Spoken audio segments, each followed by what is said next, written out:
الله على سيدنا ونبينا أبي القاسم المصطفى محمد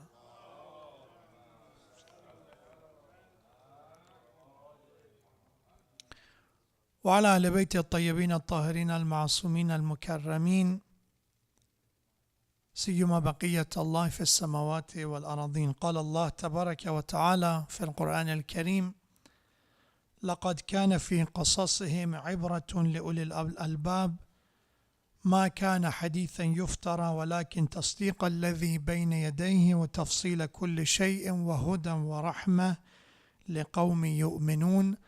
صدق الله العلي العظيم.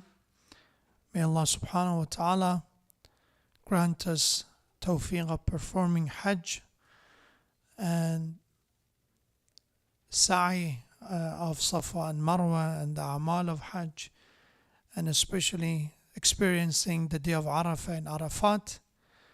Also grant us the tawfiq of ziyarat of Imam al-Hussein alayhi salam the day of Arafah with the salawat ala Muhammad wa ali Muhammad.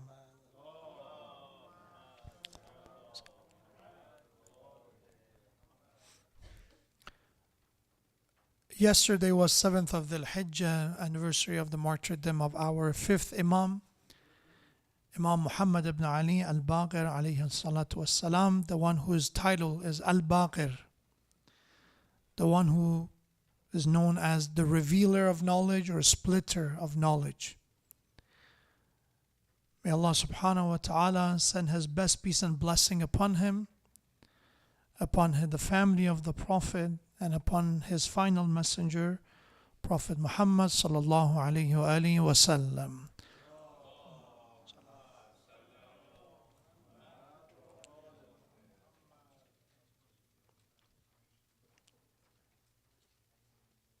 When we walk in libraries or bookstores, there are thousands and thousands of titles that we can choose from. There are books on one specific topic from many, many authors. And one question that usually people ask is, which book I should read? If you have any book recommendation. And there's a lot that we can learn, of course, from reading. And when you look at our scholars and ulama, one hobby of them is reading, is to be well versed and also be familiar with other opinions beside, of course, the mainstream or ideology that they believe in. They also do their best to be informed of opposition's views as well. But the question is, knowledge and ilm is something that we are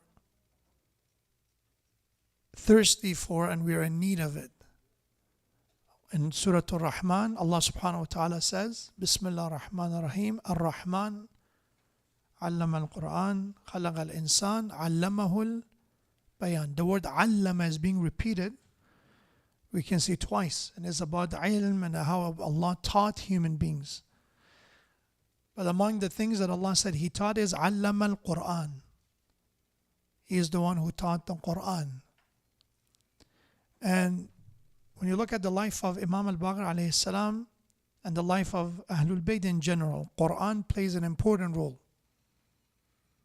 For example, the tradition from the Prophet, from Imam Ali alayhi salam and many other of the Imams of Ahlul Bayt is that at the time of confusion, at the time of doubt, at the time of fitna, alaykum bil Quran. I advise you to stick with the Book of Allah. And Quran is one of the weighty things that Prophet of Allah left for us. Tarikun fikum al-thaqalain kitab Allah. Unfortunately, we always see this imbalance within the Muslim Ummah. Those who started with Hasbuna Kitab Allah at the time that the Prophet was still alive, when he asked them that he's going to say and he's going to leave something that help Muslims and protect them against division after him. These are narrations narrated by other school of thought besides Shia Islam. These are in main books of Ahlul Sunnah. That some of the companions, they said, Hasbuna kitab Allah. Quran is sufficient. We don't need anything else from Prophet. As Prophet is on his deathbed. So we have this as one group. And then we have another group who they say Ahlul Bayt alayhim salam, and they go even to extend of narrating traditions who are fabricated or are lies, that they say Quran was altered. We don't need Quran. And they quote some tradition and hadith from some books or from unknown sources. So both are falling to the extreme, which is this balance that was meant to be there. The source of Quran and Ahlul Bayt, if they are separated from one another, justice was not done in regard of them. That's why the topic for tonight is how to attain knowledge and how to acquire knowledge. Especially when there are things out there in the name of knowledge that they are fabrications. They're not true. And more than ever, it's important for us to recognize the genuine knowledge, the real deal, from lies, fabrications, and dupes and fakes. We have now in a position of being speakers. There are many speakers out there. We live at the time that whatever you're seeking, you can find. If you're seeking to find a version of Islam that serves you best, you can find it most likely online or somewhere. I want a version of Islam that is focusing on this, not the other. I want an Islam who is very intrinsic, is just very spiritual, and there is no real application, there is no practice, there is no ritual. You can find someone who talks about Islam that is resonating with you. But the reality is, this is not knowledge. To find something that always just confirm my pleasures, my thoughts, is not finding the truth. Sometimes truth could be what I already know and is kind of confirming it. Sometimes it's not it. Sometimes maybe I don't have the truth. To acknowledge the truth, it requires efforts and is a bit, I would say, challenging. That's why I give a lot of credits. And Allah, of course, indeed will treat them differently for those who are reverts, mustabsir, those who for years in their family, in their culture, in their society, it was a different norm, it's a different practice, and now they decide to embrace the truth. If it means to change their religion, to embrace the school of Ahlul Bayt, it requires a lot of efforts. For us, many of us who are born into it, probably we don't understand how challenging that is. How difficult that is. But how to attain knowledge? Number one, which is very, very important, is that what we mean by knowledge is to find the ability to embrace the truth. That's what knowledge is. Knowledge helps us to find the truth and haqq. Anything that leads us toward haqq and truth, that's knowledge. Distractions, amusements, entertainments, they're not really knowledge. There are informations, there are ways that you can entertain yourself, distract yourself, occupy yourself.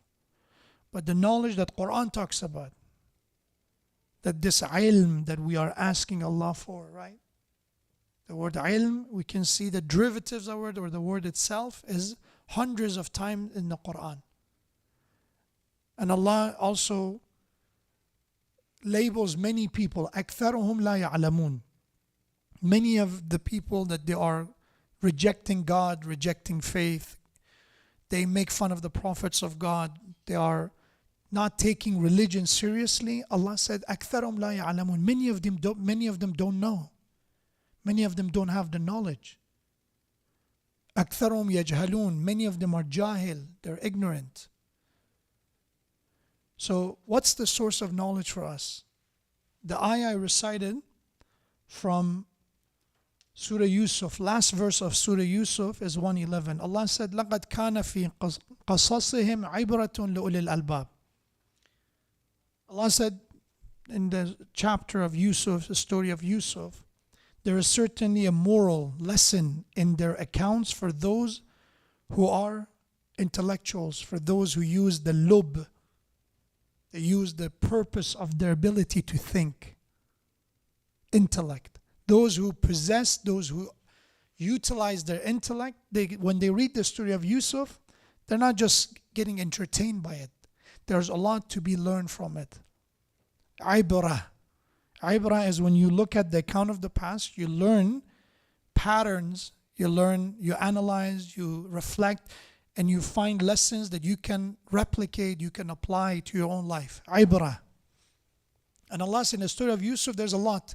But for those who are ulil albab, many will recite it and they gain nothing from it. They read cover to cover, chapter to chapter, and they gain nothing.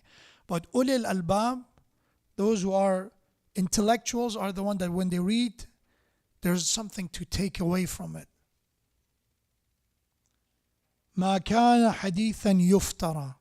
Then Allah says, this Quran is not fabricated discourse. It's not a hadith. It's not a statement that is yuftara. Iftira is that fabricated, made up.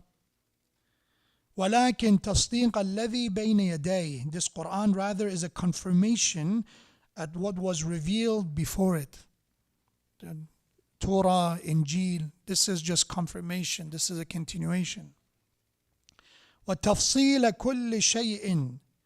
And an elaboration of all things. وَهُدًى. And this Quran is guidance.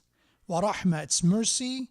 لِقَوْمِ يُؤْمِنُونَ. But for those who have faith. If you believe in the Quran, if you believe in the one who sent it, then this Quran is guidance and mercy. This has a lot to offer.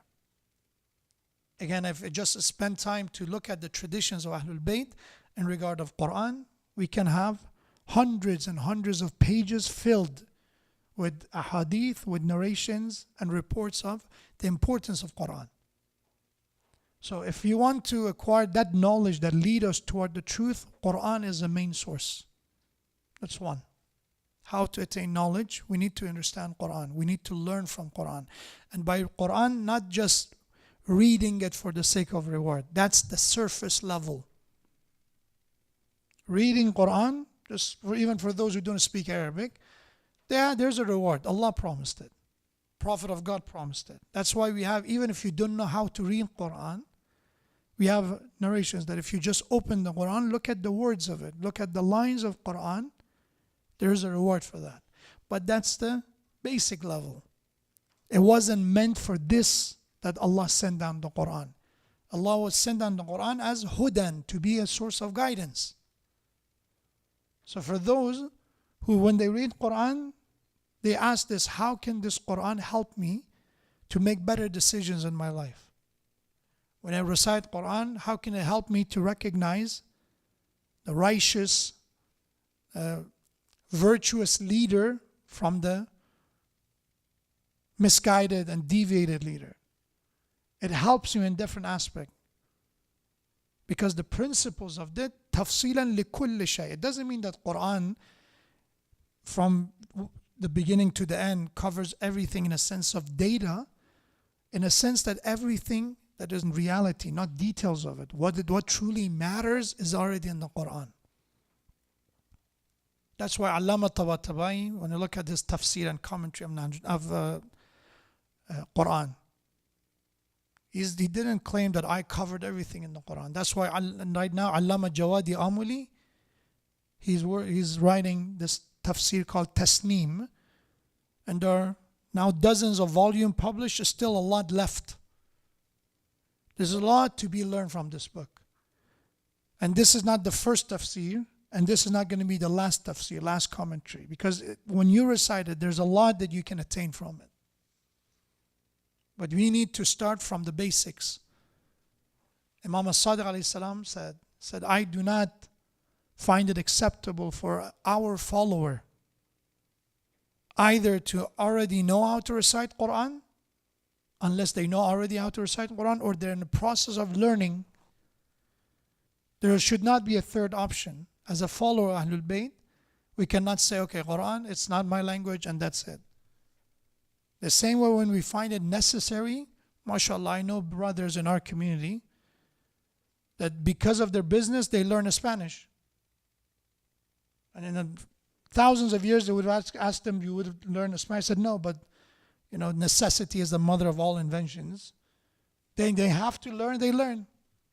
Same as for us. If we look at the Quran, I have to learn this. I'm a Muslim, I'm a believer, and this is my holy book. This is one of the major and main sources. There should not be any excuses. I should at least try. Either I already know or I'm in the process of learning. So that's one. The second one is that we learn from the teachings of Ahlul Bayt. And that is what we refer to as hadith. Narrations. That's why in my lectures I try to always have teachings of the Quran and also have hadith. But one thing about the hadith we should be very careful about is that hadith and Quran are not the same. Quran, as the ayah I recited, what Allah says? He said, مَا كَانَ حَدِيثًا يُفْتَرَى. This is not a discourse that is fabricated. It means Quran is preserved. وَإِنَّا لَهُ لَحَافِظُونَ. We protected the Quran. There is no alteration. There is no addition, deletion in any form in the Quran. That's why Quran as a source, nobody can challenge it. But hadith on the other hand, it's not that way. Hadith has its own categorization. There are hadiths that they are reliable and authentic. There are hadith that they are trustworthy. There are hadiths that they are weak. And there are the hadiths that they are fabricated. They're not weak anymore. It's another category. Ja'al means they were made up. It's a lie. And as a source of knowledge when it comes to the teaching of Ahlul Bayt, we should be careful when it comes to the hadith. Not that we should not read it. It's not that we, God forbid, deprive ourselves from the teaching of Ahlul Bayt. No. But the moment we come across something that is bizarre, a hadith that is against our established belief, a hadith and narration that is against mainstream teachings of Ahlul Bayt, in that moment our responsibility is to be informed. For example, I just said there are hadith and narrated in the name of Ahlul Bayt that they attribute alteration of Quran. So in Quran, God forbid, has been altered, has been changed, tahrif of Quran. And among those who narrate this hadith is a narrator by the name of Abu Abdullah Sayyar or Sayyari. A man that when you look at the scholars of hadith, he's known as Fasidul Madhab, that his madhab, his school of thought, was corrupted.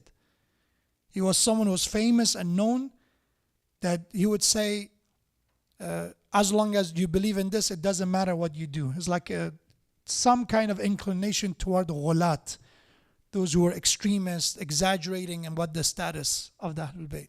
So as long as you love them, it doesn't matter if you're good or bad, your actions are irrelevant. These are the hadith narrated from this man. And automatically he's there, and this kind of narration, which is against the Quran, they are fabricated. We don't believe in them. They're weak. They're not reliable. Why I'm saying this? Because right now you look at on social media, on Instagram, and anywhere somebody said hadith. And how we know it's a hadith, they put a quotation mark, and there's a name of Imam and under. Even we have right now people who started an entire cult, like Mahdis in UK, and they have their own Imam, 12 Mahdis, and they source hadith. And it's important not to quickly jump into conclusion, oh, if the hadith said, if the Imam said, who we are to go against it. At this point, it's critical for us to verify. And in order to do that, of course, expertise is necessary. But if you don't have the expertise, you can ask others. Ask experts. But there are basic things that you can come to conclusion that this hadith is not reliable. Number one is that if that hadith and saying is against Quran. Against Quran, meaning is in opposition of Quran. Is not compatible with it. For example, Quran talks about that amalus salih, our good deed and righteous deed matters. And this hadith, some kind of, it says, no, it doesn't. It says it doesn't. Straightforward, they come and say something that is against Quran. That obviously all of our ulama will label this hadith as not reliable. Even when you look at the word of the Ahlul Bayt alayhim salam, their own words are against this. The word of Ahlul Bayt reject those kind of hadiths as well. That brings me to second point. Second point is to become familiar with our books of hadith. Ask for a reference. Okay, this hadith, where is it from? There are some books that we don't have all authentic and credible books of hadith, but there are one that they are more considered primary books.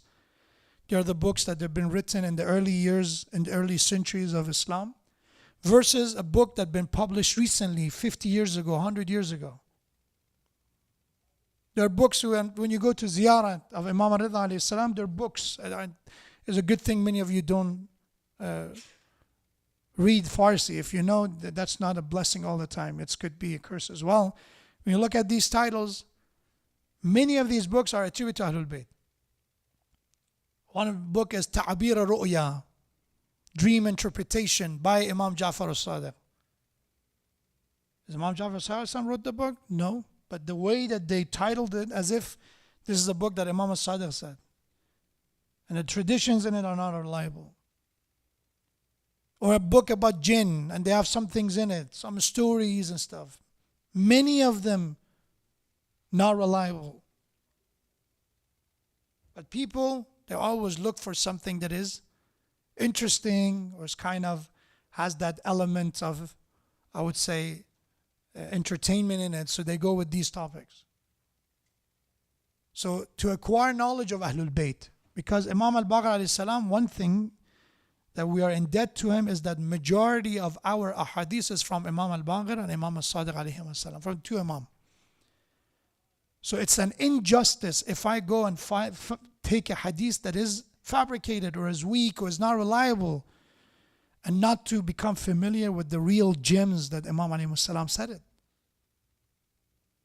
So that's why the second way, which is important to attain knowledge of Ahlul Bayt, is to become familiar with the sources. For example, there's a compilation that everybody knows, the book Biharul Anwar, which translates as the Seas of Light. It's a beautiful name by the way. Bihar, the seas, oceans of Anwar, lights. And Allama Majlisi, may Allah bless his soul, spent a lot of time. But this book is a compilation.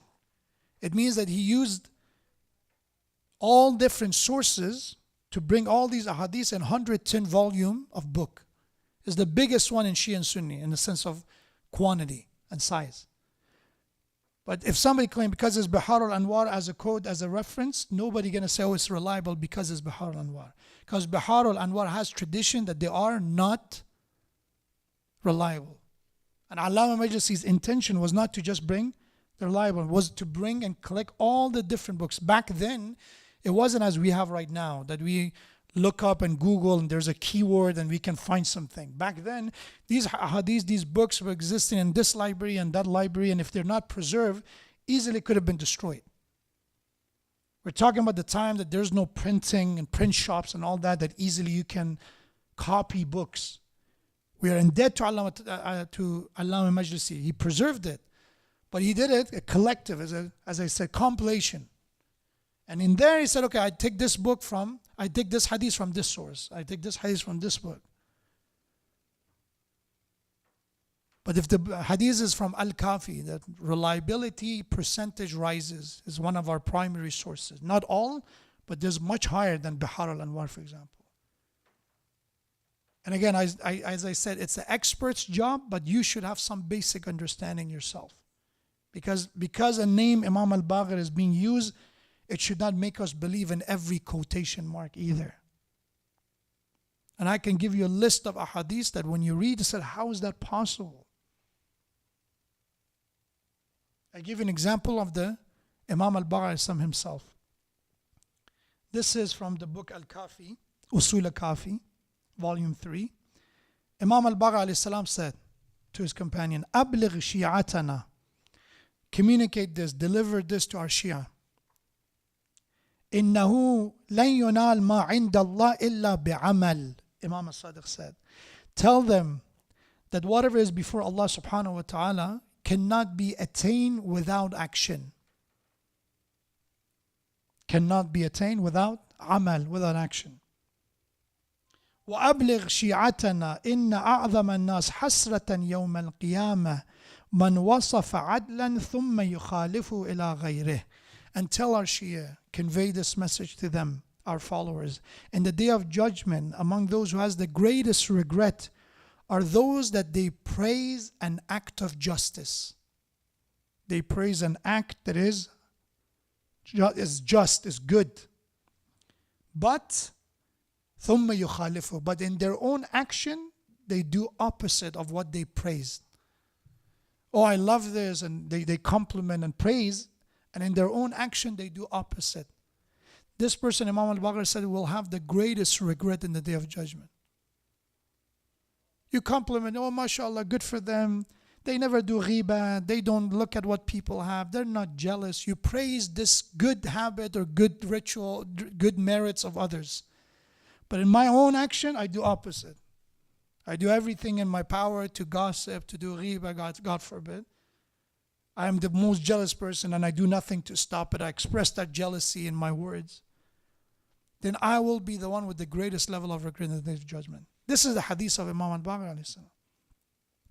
If a hadith is attributed to Imam al-Baqir that says otherwise, their contradiction, that's another sign. When a hadith is contradictory to other ahadith of Ahlul Bayt.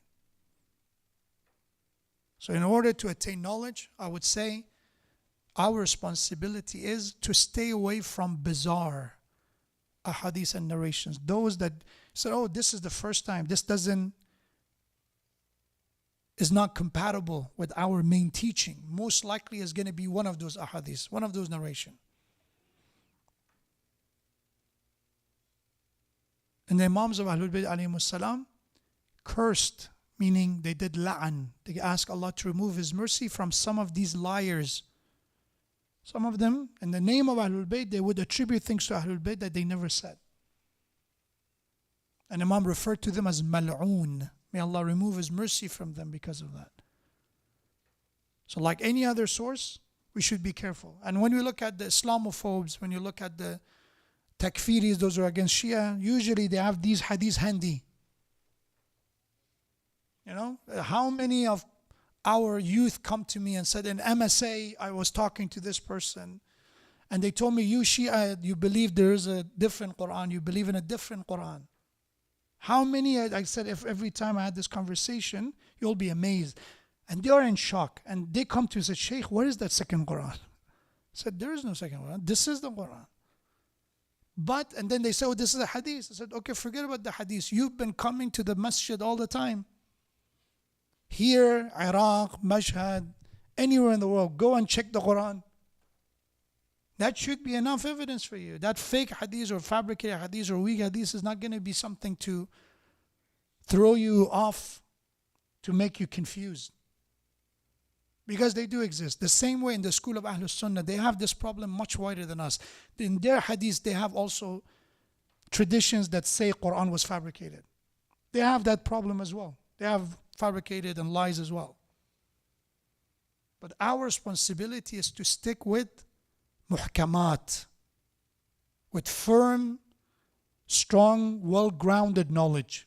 Stay away from shady, uncertain, most of them unauthentic messages that can be delivered in the name of Ahlul Bayt. Stick with the main. And then we will inshallah get to the knowledge. May Allah subhanahu wa ta'ala grant all of us the tawfiq of acquiring knowledge, a knowledge that is from Him, the guidance that is from Him, the one that we ask every day, Ihdina as-siratal mustaqim, guide us toward the straight path, the path that You chose for us. Ya Allah, help us to see it for what it is. And Ya Allah, tomorrow is a day of Arafah, is a day of Ma'rifah, is a day of recognition. Ya Allah, help us by the honor of the day of Arafah to recognize, to know You, to see You for the haqq and for the truth that You are, and to see the light and the message of Your prophets and messengers, and to see the light of our imams, especially to recognize the status of the imam of our time, that how his existence, the proof of Allah, is a necessity for our guidance and for our survival. May Allah subhanahu wa ta'ala grant us a knowledge that is transformed and converted to action and amal with the salawat ala Muhammad wa ali Muhammad.